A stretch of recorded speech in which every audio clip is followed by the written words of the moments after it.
Bienvenidos de nuevo a nuestro segundo seminario web. Soy Mauricio Piva, director de marketing de Ingenium Capital, y estamos aquí compartiendo con ustedes un tema que nos compete, ya sea como personas físicas como morales, el Sistema Nacional Anticorrupción, conocido por sus siglas SNA. Como cada trimestre, estaremos extendiendo nuestra experiencia y conocimientos en un formato amigable y fácil de acceder. Agradezco a PwC por sumar su experiencia en este foro.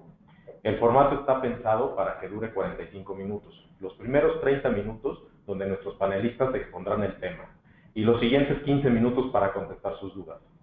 Recuerden que dentro de su pantalla hay un panel de control del lado derecho en el cual hay una sección donde pueden presentar sus preguntas, las cuales se contestarán al final del seminario.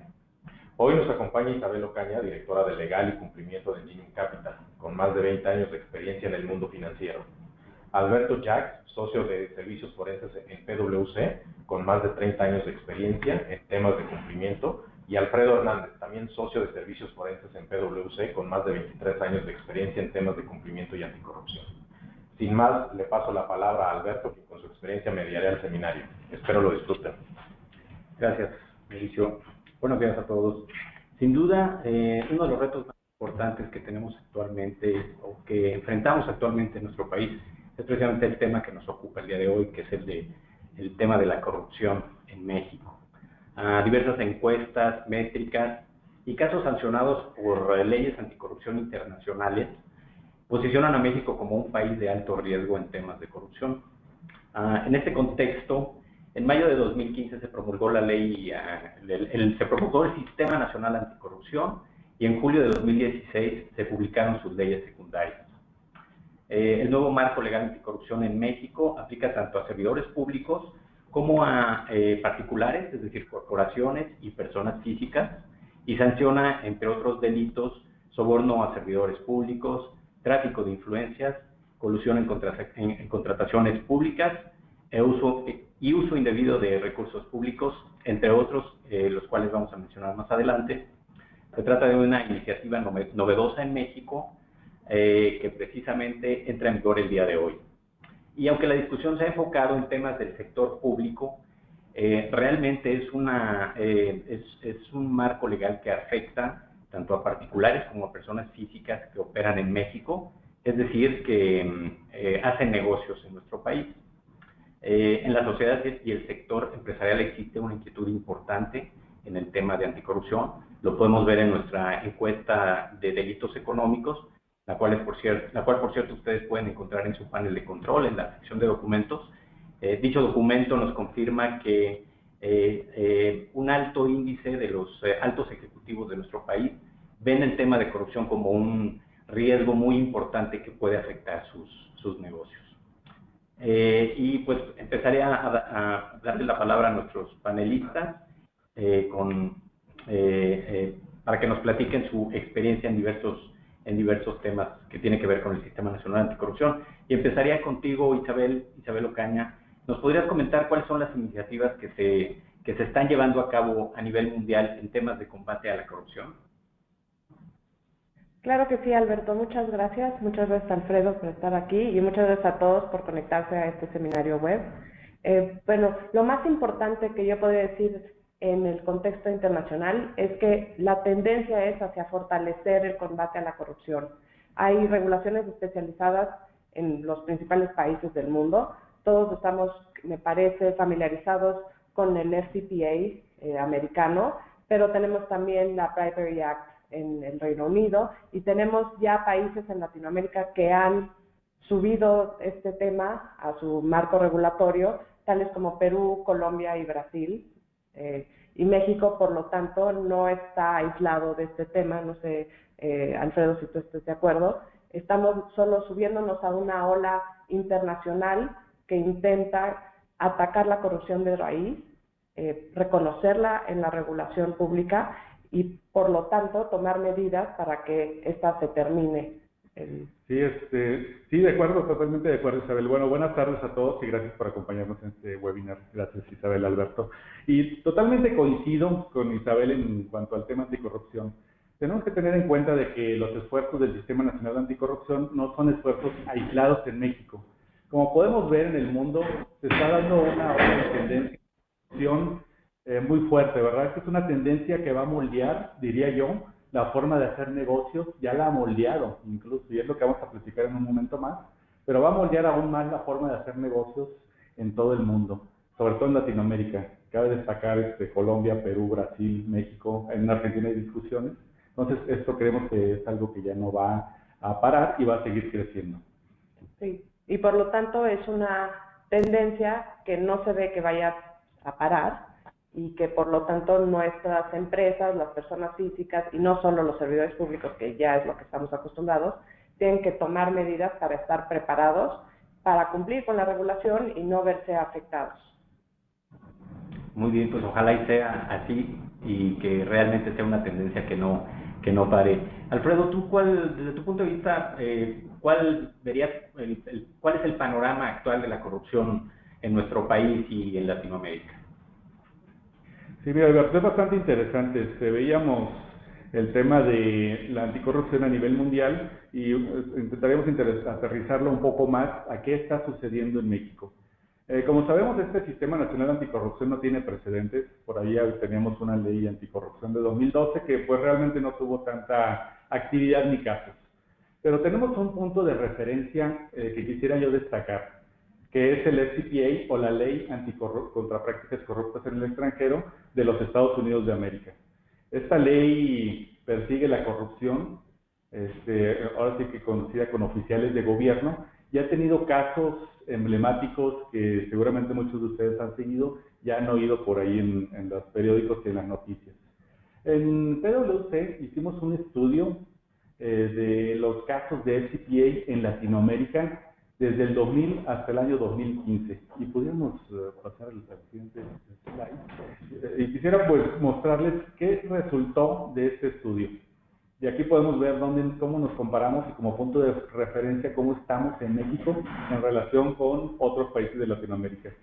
En este estudio encontramos 47 casos de FCPA con empresas operando en la región en Latinoamérica.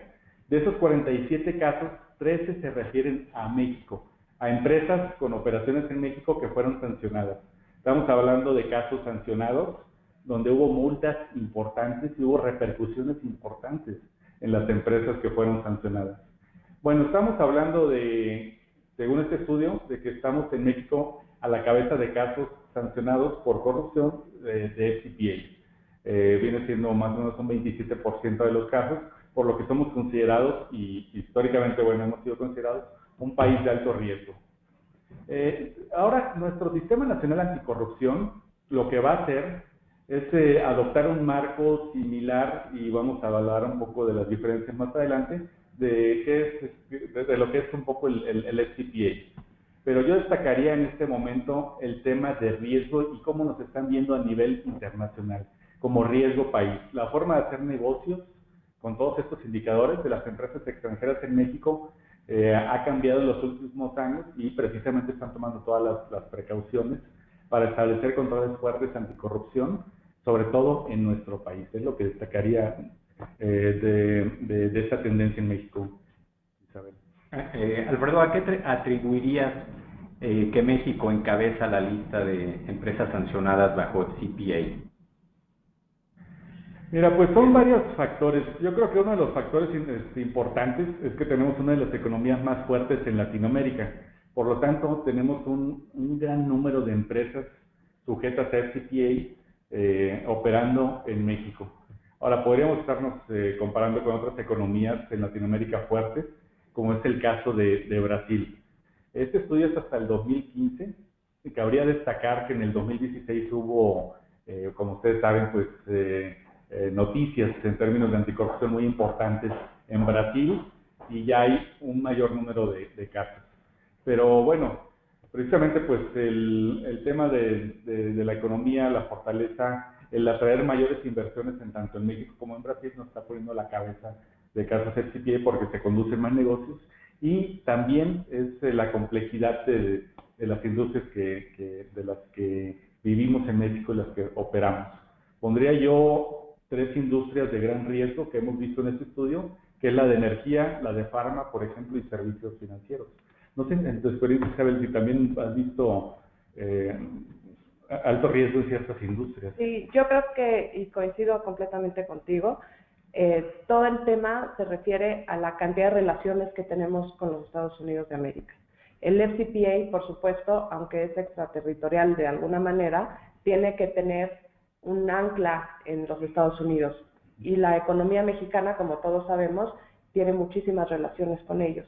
Y el tema, por ejemplo, del sistema financiero es clarísimo, que tenemos importantes vínculos de negocio, al igual que en otras industrias como la energética o incluso la automovilística, en el que, por supuesto, al estar un ancla o un pie de estas empresas o una relación de estas empresas con los Estados Unidos, se vuelven sujetas del FCPA y, por lo tanto, el número de casos es mucho más elevado que en países cuya relación con los Estados Unidos es menor.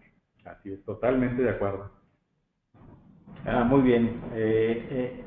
Isabel, ¿qué nos podrías comentar en relación al surgimiento del Sistema Nacional Anticorrupción y, sobre todo, quiénes son los principales actores de acuerdo al sistema? Claro, Alberto. Bueno, lo primero es decir que, como tú habías adelantado en la introducción a este seminario, el Sistema Nacional Anticorrupción se promulgó a través de importantes reformas constitucionales en el 2015, en mayo. Básicamente no es una ley, son una serie de reformas a la legislación aplicable para conformar este sistema y hacerlo robusto. En julio de 2016 fue que se hicieron las reformas a las leyes secundarias para que pudieran ser, digamos, estas reformas constitucionales aplicables en el día a día. A continuación vamos a ver cuáles son los principales integrantes del Sistema Nacional Anticorrupción. Empecemos hablando del Comité Coordinador, en donde se establecen todos los mecanismos de coordinación entre los integrantes del sistema y en donde se diseñan y evalúan las políticas públicas en materia de combate a la corrupción. Tenemos también, muy importante, que ha estado mucho en medios, el Comité de Participación Ciudadana, en el que se apoya este sistema para el cumplimiento de los objetivos del Comité Coordinador que acabo de mencionar. Es, digamos, la forma o la instancia en que se vinculan las organizaciones sociales y académicas con el Sistema Nacional Anticorrupción. Y por lo tanto es un integrante muy importante de este sistema porque estamos involucrando, digamos, al pueblo, no nada más a los servidores públicos. Luego está el Comité Rector del Sistema Nacional de Fiscalización, que es donde se invita a participar en algunas actividades muy específicas del Sistema Nacional de Fiscalización a los órganos internos de control. Y luego están todos los sistemas locales, que es donde se da el seguimiento ya a nivel más local de todas las recomendaciones, los informes y las políticas que se emiten a través del sistema. No sé si quisieras mencionar, Alfredo, algo. Sí, fíjate, Isabel, es bastante interesante. Yo lo que destacaría del Sistema Nacional Anticorrupción y de sus actores es que por primera vez en nuestro país tenemos una participación ciudadana. Fue toda una gran iniciativa de diferentes partes de la comunidad, de la sociedad, de ONGs, de la iniciativa privada, para darle vida a este sistema. Ahora, también lo que es muy importante, y coincido con Isabel, el Comité de Participación Ciudadana está formando un muy importante en el Sistema Nacional Anticorrupción, sobre todo para dirigir los esfuerzos y estar a la cabeza de los esfuerzos del Comité Coordinador que va a establecer las acciones que se deriven y la estrategia del Sistema Nacional Anticorrupción. Ahora, lo que destacaría yo es que esto es un marco legal, pero que es un parteaguas en el marco legal mexicano, ¿verdad? El estar esta sociedad involucrada permanentemente en temas anticorrupción lo hace muy relevante y muy importante, y creemos que va a marcar una gran diferencia en el futuro. ¿Por qué estamos hablando, por ejemplo, del tema anticorrupción? Yo quisiera hacer también un comentario y un paréntesis del estudio de competitividad. Acabamos de estar platicando y realizando un estudio de competitividad recientemente publicado del Banco Mundial, donde se mencionan diferentes factores que afectan la competitividad del país, de México como nación. El primer factor es la corrupción.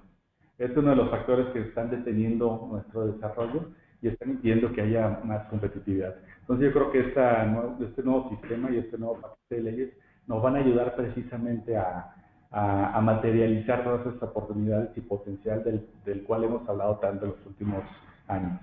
Sí, es importante, Alberto y Alfredo, que tomemos en cuenta que por primera vez la ciudadanía es parte de un sistema regulatorio en nuestro país y por lo tanto se tiene que hacer responsable de que no exista la corrupción, porque la corrupción solo existe si hay dos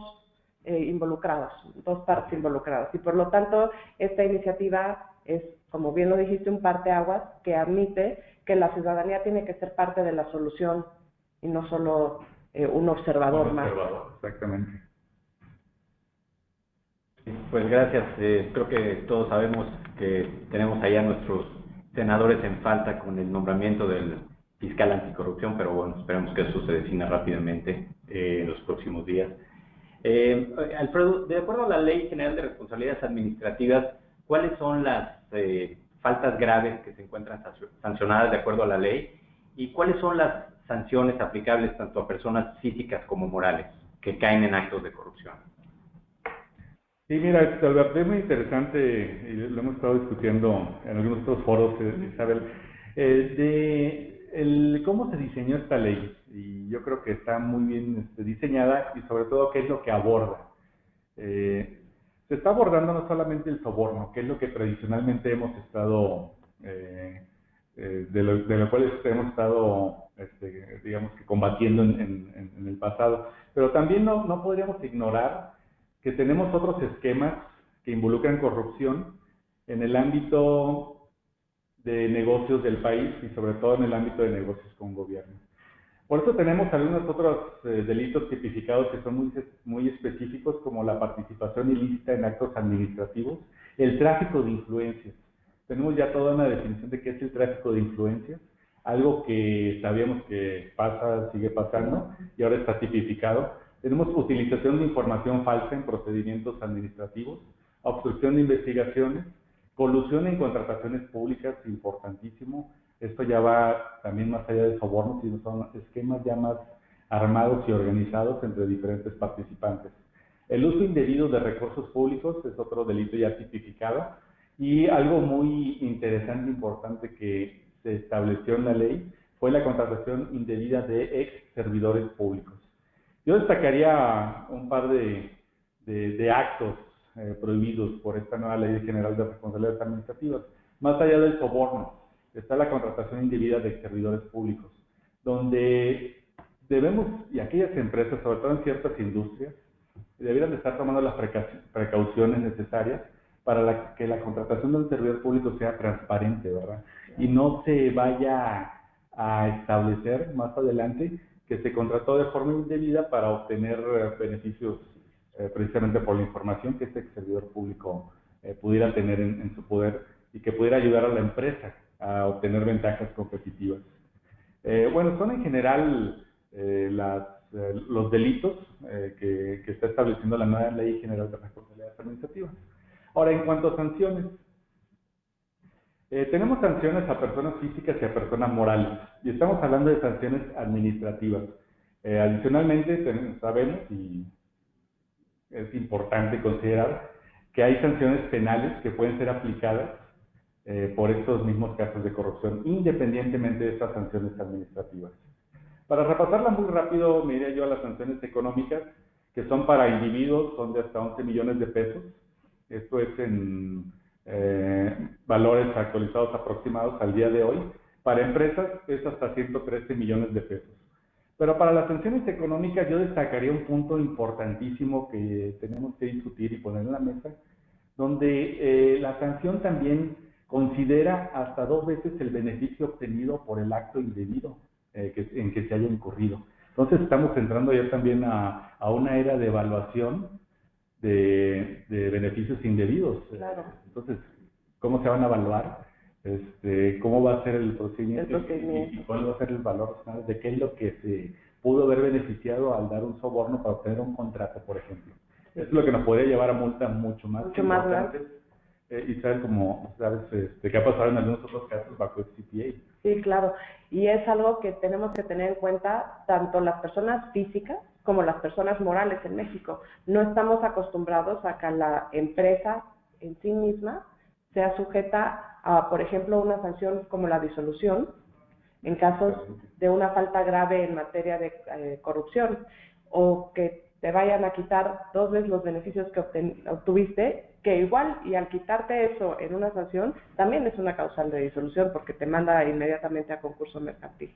Entonces, creo que es importante que todos tengamos presente que tenemos que cumplir con este sistema, que tenemos que estar preparados, que tenemos que conocer cuáles son los mitigantes, qué nos va a ayudar con la autoridad en caso de que y tal vez incluso involuntariamente incumplamos con la regulación, para salir mejor librados, porque si bien para algunas empresas 113 millones de pesos pueden no ser tan significativos, en el momento en que lo elevas a 2 veces lo que pudo haber obtenido, y la verdad es que, como bien dices, no sabemos cómo van a evaluar eso, no sabemos de dónde van a obtener los datos para decidir si el que tú ganaste una licitación de manera incorrecta te benefició solo en el monto por el que fuiste licitado, o te benefició también porque después de esa te ganaste otras 2 licitaciones porque ya te hiciste proveedor de gobierno. Entonces hay que tener muchísimo cuidado, porque sí pueden ser sanciones muy importantes, más allá de las mismas sanciones penales, las propias económicas se vuelven relevantísimas. Exactamente, y como cuenta Isabel, pues no es que tengamos ya todavía claro los mecanismos mediante el cual se van a aplicar y establecer estas multas, sobre todo los cálculos de los beneficios, aunque sí tenemos referencias internacionales de cómo lo han hecho en otros países. El cómo se aplica en México es como todavía está pendiente. Y yo haría un contraste tal vez para finalizar entre el tema de las sanciones, de que va a ser diferente, digamos, que la exposición de cometer un acto de corrupción para un permiso operacional tal vez, claro, que el tener un acto de corrupción incurrido para obtener un contrato más valioso, donde puede haber más exposición, sobre todo en empresas, digamos, que haciendo negocios con gobierno y teniendo ingresos importantes de gobierno. claro. Es donde sí hay que poner mucha atención para llevar a cabo los procesos como deben de ser debidamente. Totalmente de acuerdo con ustedes. Isabel, mencionaste el tema de mitigantes y creo que eso es muy importante. Serán temas, tanto los agravantes como los mitigantes que establece la ley. Es algo en lo que habrá que estar muy al pendiente.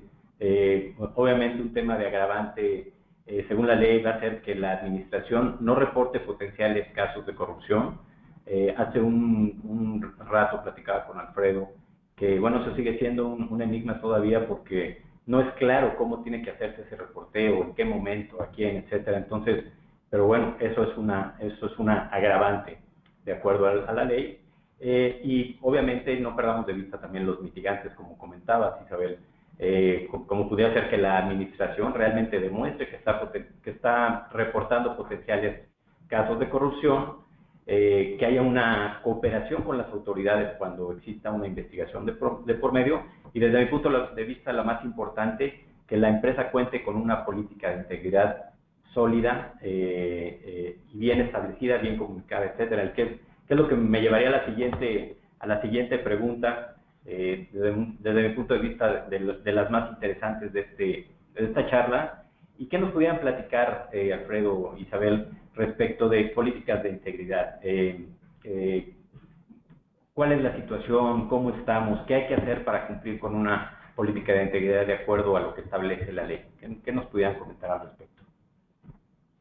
Sí, mira, Alberto, sabes que este es otro elemento y un componente bastante interesante de esta nueva Ley General de Responsabilidades Administrativas, porque por primera vez en México estamos incluyendo el tema de un programa de cumplimiento, aunque aún a esta etapa de una manera muy básica, diría yo todavía, y ahora vamos a platicar por qué, pero ya estamos introduciendo el tema de cumplimiento y sobre todo el tema de autorregulación de las empresas. ¿Qué quiere decir esto? Esto es un programa donde la empresa vigile sus propias actividades y donde la misma compañía esté vigilándolas, investigándolas y sancionándolas. A eso es a lo que me refiero con este tema de autorregulación, y hemos llegado ya a la era del cumplimiento y a la era de la autorregulación. Esto pues es común en otras regiones, ¿verdad? Sobre todo bajo la ley de FCPA de la cual estábamos hablando. La política de integridad se establece en el artículo 25 de la Ley General de Responsabilidades Administrativas. y son básicamente 7 componentes. El primero es tener un manual de organización y procedimientos claros y completos, donde se delimiten funciones y responsabilidades de cada área. ¿Qué es lo que pensamos nosotros que quiere tener la autoridad? Pues quiere saber cuál es claramente la cadena de mando de las organizaciones para poder establecer responsabilidades. Esto existe en las empresas.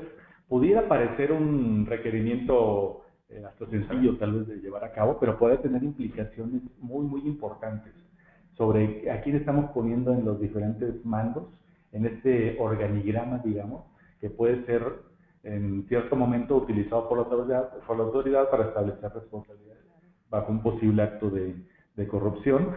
Repaso rápidamente los otros: el código de conducta, que es algo típico de un programa anticorrupción; sistemas adecuados y eficaces de control, monitoreo y de auditoría; sistemas adecuados de denuncia. Aquí había una pausa para destacar que la autoridad espera que haya un sistema adecuado de denuncia tanto al interior de la compañía como hacia las autoridades competentes. Entonces, ¿cuáles protocolos va a establecer la empresa para investigar y para concluir qué acto potencial de corrupción pudiera ser reportable o no a las autoridades? Porque por otro lado tenemos una penalización o un agravante, como le llamamos, si no se denuncian actos potenciales de corrupción. Bueno, tenemos la capacitación y entrenamiento, políticas de recursos humanos que prevengan la incorporación de personas que puedan generar un riesgo de integridad a la corporación. Y estamos entrando a lo que le llamamos la era del due diligence de integridad también, del cual podemos abordar también un poco el tema, pero ya está incluido en el programa de cumplimiento. Y el otro es mecanismos que aseguren la transparencia y publicidad de intereses de las empresas. Esto pues son algunos componentes básicos, Isabel, diría yo, de lo que incluye un programa de cumplimiento. Claro, coincido contigo, es tratar a las empresas ya como si fueran mayores de edad. Les estamos dejando que asuman la responsabilidad de, como bien dijiste, autorregularse y decidir qué se tiene que denunciar y qué no, y qué medidas se tienen que tomar cuando los empleados no actúan conforme a la ley, ¿no? ¿Cómo la podemos cumplir? Un poco para ahondar en este tema, lo primero es estudiar las mejores prácticas del mercado. Esto, si bien en México es punta de lanza esta iniciativa, la verdad es que en otros países es algo que está muy desarrollado, e incluso en el caso mexicano hay medios o industrias como el medio financiero o incluso el medio farmacéutico en algunos casos, en donde ya existen antecedentes de programas de cumplimiento. Hay que estudiarlos, hay que adaptarlos, hay que recurrir a especialistas como ustedes para que sepamos cuáles son las mejores prácticas dependiendo de la industria. Se tiene que llevar, por supuesto, a cabo un análisis de riesgos, porque no es el mismo riesgo, como ya lo mencionabas, el de una empresa que su relación natural es con el gobierno, porque es un proveedor de gobierno, que con una empresa que realmente es coyuntural la relación, que es una relación más operativa o de autorizaciones naturales, pero no de negocio. Con base en este análisis de riesgos es que uno tiene que diseñar su programa de cumplimiento. Nosotros estamos aquí proponiendo que sean planes anuales, aunque como bien dices, la autoridad solo dice que tiene que tener estos 7 componentes y no nos ha dado mayor guía sobre qué tienen que hacerse. Nosotros creemos que empezar con programas anuales en los que, con base en el análisis de riesgos, se diseñe qué riesgos se quieren atacar. Yo diría el riesgo más grande es el primero que se tiene que atacar, y con base en eso bajar a una política y un procedimiento para cada riesgo y ver qué controles tenemos que poner y qué capacitación se tiene que llevar a cabo, porque por supuesto si las políticas son nuevas, si el programa de cumplimiento es nuevo, la capacitación es clave. Los empleados, la gente no puede cumplir algo que no entiende y que no sabe cómo se tiene que cumplir.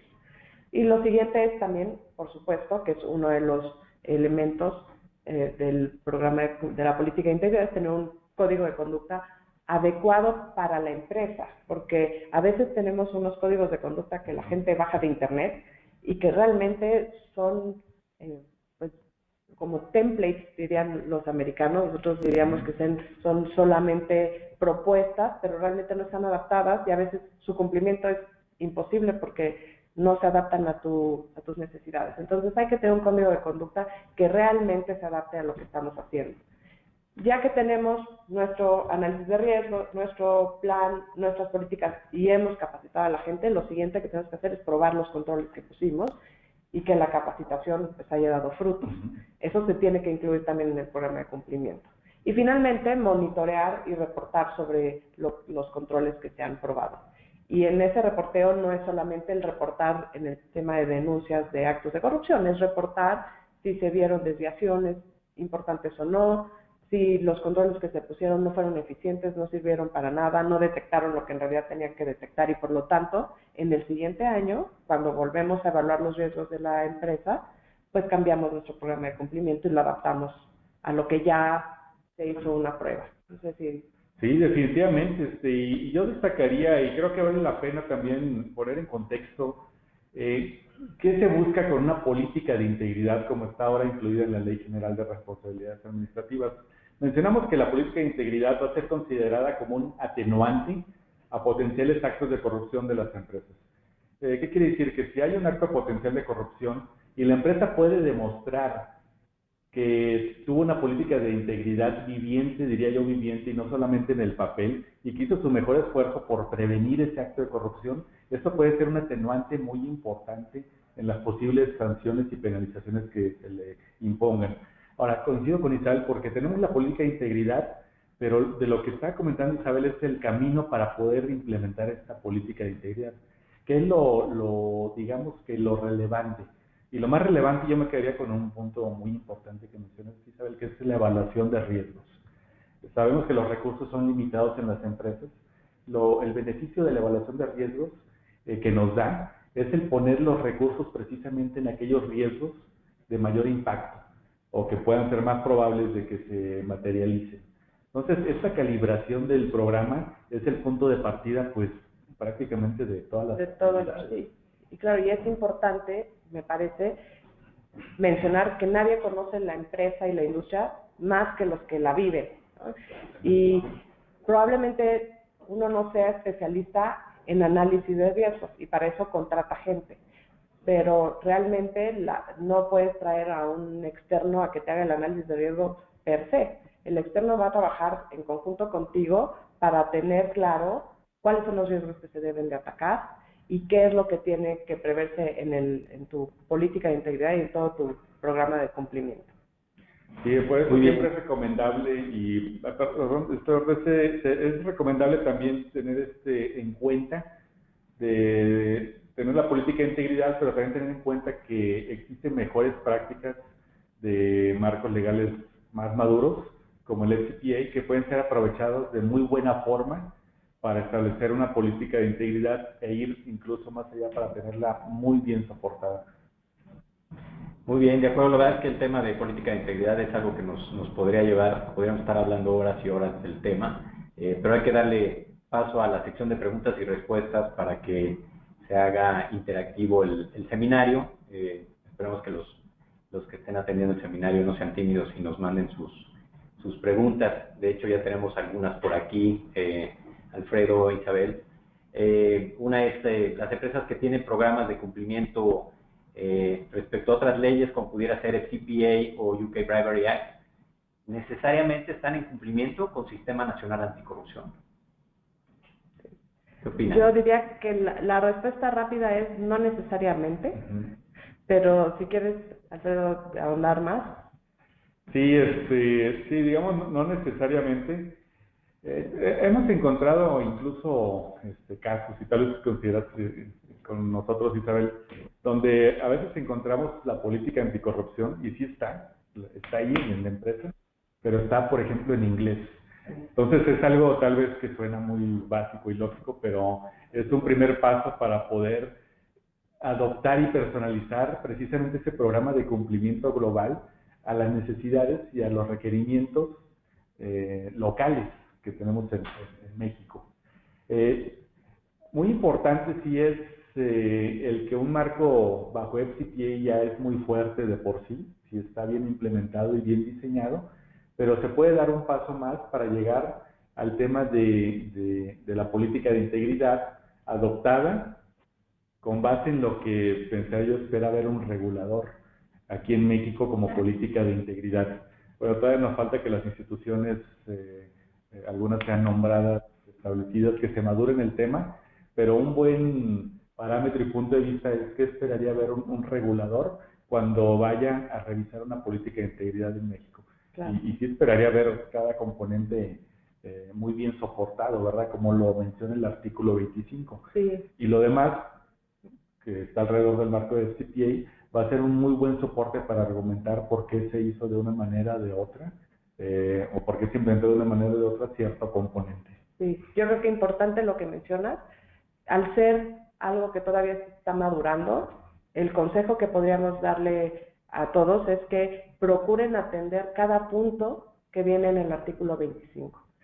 Tal vez en un futuro, conceptualmente lo podemos poner en nuestras políticas, en nuestros manuales, en nuestros programas, porque ya va a ser un tema muy maduro que todos conocemos y que sabemos que de esta forma o de esta otra se está atacando. Pero en este momento yo sería súper clara en mis políticas de qué forma estoy atacando cada punto para que al regulador no le quede ninguna duda de que lo estamos atendiendo. Exacto. Yo pondría, tal vez para simplificar un poco más, un ejemplo, tal vez para poder contrastar, ¿verdad?, que puede ser el FCPA y una política de integridad y que puede ser de utilidad. Estamos hablando que el FCPA es muy estricto, incluye todo un programa de cumplimiento y hay guías y lineamientos, pero también aborda un tema muy importante que es el de libros y registros, donde dice que deben de ser precisos. En la política de integridad no necesariamente aborda, aunque hay unas discusiones de si los mecanismos de transparencia para mostrar los intereses de las empresas se refiere a eso, pero a lo que voy de que una muy buena práctica va a ser tener libros y registros precisos y que sobre todo monitoreen las actividades de riesgo, como podrían ser cuentas contables para regalos, para entretenimiento, para hospitalidad. Y aquí también haría un comentario que es oportuno, yo creo, por el tiempo, ¿verdad? El lunes pasado salió el documento de renegociación del Tratado de Libre Comercio emitido por la Oficina de los Estados Unidos de la Presidencia, donde ya están poniendo en la mesa el tema anticorrupción.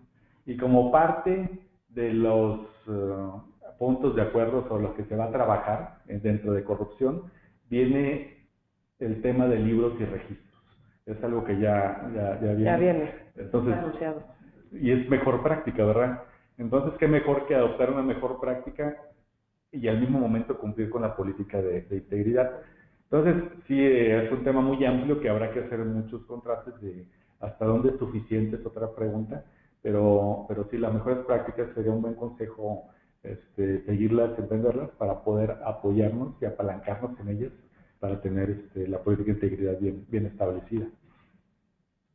Muy bien. Otra pregunta que se me hace muy interesante, que algunas firmas de consultoría recomiendan una certificación, la ISO 37001, como soporte del cumplimiento de las regulaciones del Sistema Nacional de Anticorrupción. Hemos platicado el tema en la firma, que hay que tener cuidado con el tema de la ISO, pero me gustaría escuchar su opinión, Isabel, tú desde la industria y tú, Alfredo, desde la consultoría. ¿Qué opinan al respecto? Bueno, mis digamos, experiencias con las certificaciones ISO particularmente son que en algunos casos son muy benéficas, te ayudan a tener mucho orden, mucho control, pero a veces se quedan cortas, porque creemos que con el simple cumplimiento de tu norma ISO, vas a cumplir con toda la regulación, y pues la ISO no se hizo en este caso para cumplir con el Sistema Nacional Anticorrupción. Yo creo que puede ser una mejor práctica, como todas, ¿no? Adoptar, pero creo que sí es importante analizar primero cuáles son todos los requerimientos que necesitamos, porque puede que se quede corta o puede que ni siquiera sea necesaria. No sé cuál es tu opinión. Mira, sí, fíjate que ha habido bastantes discusiones y es muy interesante, y coincido con Isabel en que la ISO, la 37001, yo creo que es una muy buena herramienta y es algo que aporta y contribuye mucho al combate a la corrupción, eso definitivamente. Yo creo que tiene un marco, sobre todo, muy bien estructurado y claro. Ahora, la decisión de adoptar la ISO 37001 o no, desde el punto de vista de empresa, yo lo que aconsejaría tal vez primero es tener diagnóstico tal vez, podríamos hablarle, de qué tan preparada está la empresa para montarse en un esfuerzo de ese tamaño, ¿verdad? No es barato, o sea, adoptar cualquier tipo de ISO implica un costo y un esfuerzo importante. Exactamente, ese es el primer tema, ¿verdad? ¿Qué tan preparado o cuál es mi brecha entre mi estado actual y lo que tendría que cumplir para la ISO? ¿Por qué? Porque ¿qué pasa después cuando nos estemos certificando con la ISO, por ejemplo? Y donde el regulador sepa que hay una certificación y podría darse el caso que un año no estén certificados. No sé si eso sería algo que llamaría la atención. Que llamaría la atención, que te prende un foco rojo que probablemente de otra manera no se entendería. Exactamente, porque ya habría un precedente y un parámetro, y sería como, yo lo equipararía también un poco al entrar a la ISO, a entrar en un matrimonio, pues va a tener que renovarse de forma periódica y sin falla alguna. Entonces, la gran pregunta, y yo digo que aporta mucho la ISO, es, ¿estamos preparados como empresa para embarcarnos en este compromiso, en este nivel de esfuerzo? O quisiéramos primero hacer un alto en el camino, saber cuál es el estado actual, qué implica, cuáles son los pros y los contras, habría que ponerlos en términos de las circunstancias específicas de cada empresa y después tomar una decisión. Sí. Yo creo que eso podría ser algo aconsejable, Alberto, desde el punto de vista de ISO, aunque vale la pena estudiarlo, eso sí. Okay, hay una muy interesante, pero les hago una muy rápido. ¿Existe retroactividad en la ley? No existe retroactividad en la ley, ¿no? Sí, bueno, yo no soy especialista legal, pero las conversaciones que hemos tenido es que no hay retroactividad. Sí, en principio no debería de haber. Ok. Una que se me hace muy interesante. ¿Es necesario realizar la comunicación de las políticas anticorrupción en forma bilateral? Es decir, obtener una firma de compromiso de cumplimiento de nuestros clientes y proveedores de nuestras reglas y a su vez nosotros comunicar y obtener compromiso de nuestro personal en el cumplimiento de las reglas que corresponden a nuestros clientes y proveedores. ¿Cómo la ven? Digamos que esa sería la mejor práctica. La única forma que tú puedes asegurar que estás cumpliendo con las políticas de integridad en toda la cadena es que con tus empleados, con tus proveedores, les comuniques qué es lo que estás esperando de ellos, ¿no? Hemos tenido casos en el mundo en el que tal vez la empresa en sí no ha sido la que incumplió con FCPA, por ejemplo, pero alguno de sus proveedores lo hacía y ellos estaban en el conocimiento de que lo estaba haciendo y por lo tanto resultaron afectados. Yo creo que sí, la mejor práctica debe ser obtener, digamos, al menos el conocimiento explícito por parte de ellos, que saben qué tipo de performance que está esperando, de prestación de servicio. Y en el caso de los empleados es clarísimo que se tiene que hacer, eso sí, la ley lo está esperando, por lo tanto, si nos está imponiendo responsabilidades como persona física y como persona moral, quiere decir que la persona física tiene que hacerse sabedor de las normas y responsabilizarse por su cumplimiento.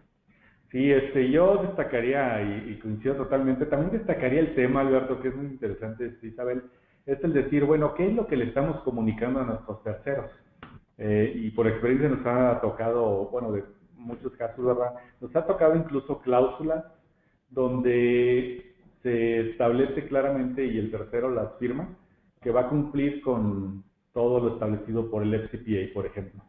Pero después la pregunta sería, bueno, ¿el tercero realmente conoce, sabe, dimensiona y será proporcionado entrenamiento para tener un entendimiento de qué es lo que debe de cumplir, más allá de simplemente decir, vas a cumplir con todo lo que establece el FCPA, por ejemplo? Entonces, a lo que voy es de que la comunicación, la mejor práctica sí es tenerla expresamente documentada, pero también tenemos que tener en cuenta otros componentes para la gestión de esas relaciones con terceros y con empleados. Y esos otros componentes pues son precisamente la capacitación, la comunicación, le llamemos la recertificación anual, de que las condiciones no han cambiado en cuanto a su cumplimiento, o si hubo incumplimiento debería de estar también revelándolo.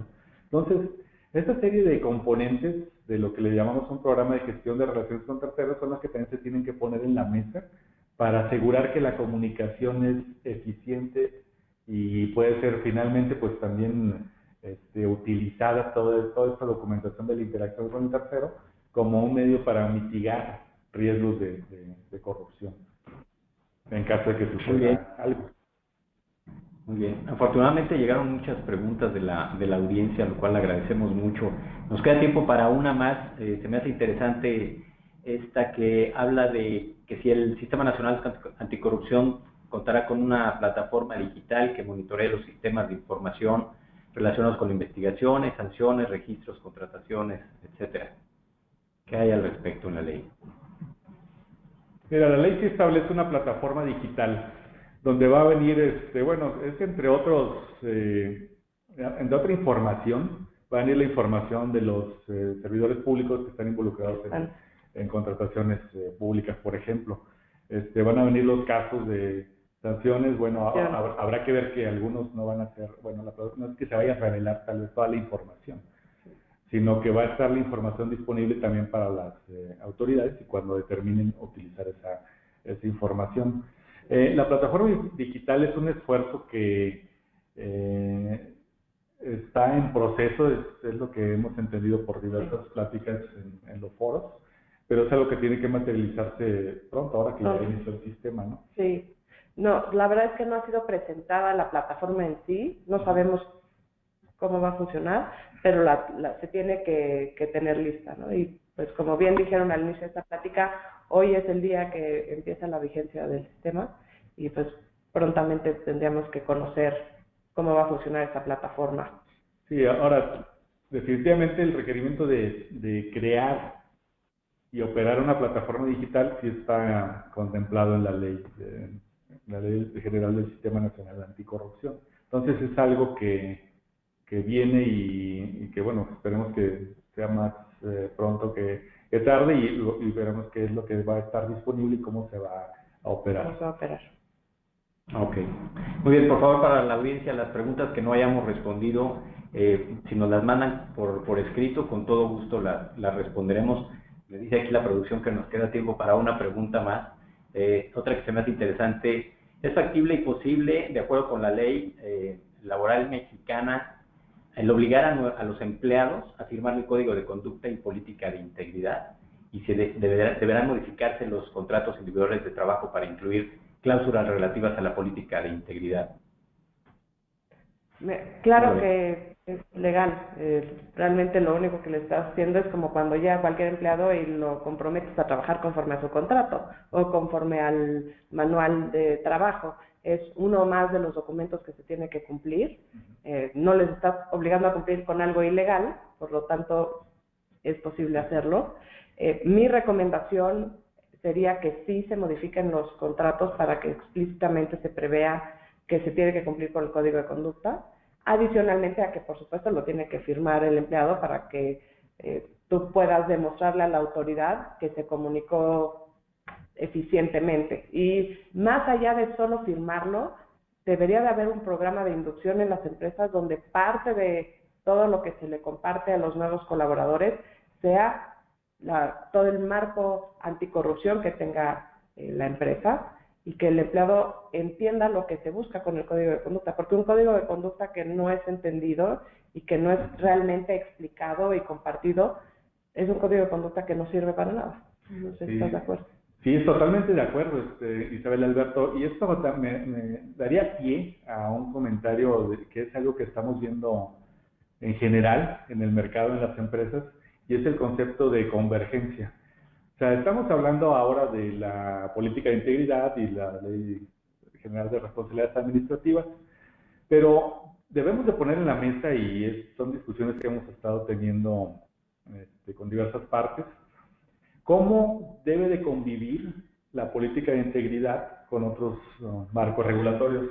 Y estamos hablando del marco laboral, por ejemplo. O sea, debe de haber una convivencia y alineación de esta política de integridad con el marco laboral, y yo me iría más allá también para decir, bueno, ¿qué pasa con los marcos regulatorios de prevención del lavado de dinero, con los de antimonopolio, con los de protección de datos, por ejemplo?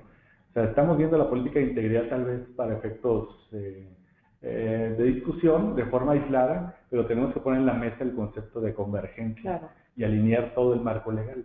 Y tienes mucha razón, Isabel. Yo creo que un componente de esta convergencia es alinear algo tan simple como los contratos, por ejemplo. Claro, es una pieza más del rompecabezas y no se debe ver aislada porque realmente el Sistema Nacional Anticorrupción cubre todo nuestro comportamiento, ¿no? Exactamente. Entonces, es por eso muy importante también que se tenga un muy buen análisis, diría yo, y diseño de cómo se va a implementar la política de integridad, más allá de producir algunos documentos o políticas que no estén viviendo realmente y que las tengamos como parte de esa política de integridad, sino esto debe estar conectado con el riesgo de las empresas precisamente y también con todas las otras implicaciones que pueda haber legales de otros marcos que sabemos que están ahí, que son importantes. Muy bien, pues gracias Isabel, gracias Alfredo. Desafortunadamente se nos agotó el tiempo. Me gustaría concluir mencionando algunas reflexiones en relación al tema. El combate a la corrupción es una tendencia a nivel global que continuará creciendo con fuerza y afortunadamente México no es la excepción. El fortalecimiento del marco legal anticorrupción es esencial para el desarrollo y la competitividad de nuestro país. Un gran número de compañías líderes globales están cada vez siendo más exigentes con sus socios de negocio para que estos tengan altos estándares éticos y de transparencia, más allá de lo que pudieran ser sus capacidades técnicas o financieras, y obviamente esto aumenta la importancia de la autorregulación en las empresas a través de una adopción de programas de cumplimientos anticorrupción sólidos, bien establecidos y bien comunicados. Bueno, señores, muchas gracias por habernos acompañado. Gracias, Alberto, gracias, Alfredo, gracias, Isabel, por hacer posible este webinar. La verdad es que tuvo mucho éxito, se saturó, honestamente se saturó, mucha gente no pudo entrar por la cantidad de gente que sí pudo entrar. Entonces les vamos a enviar este video a todos por correo para que lo puedan tener en sus manos.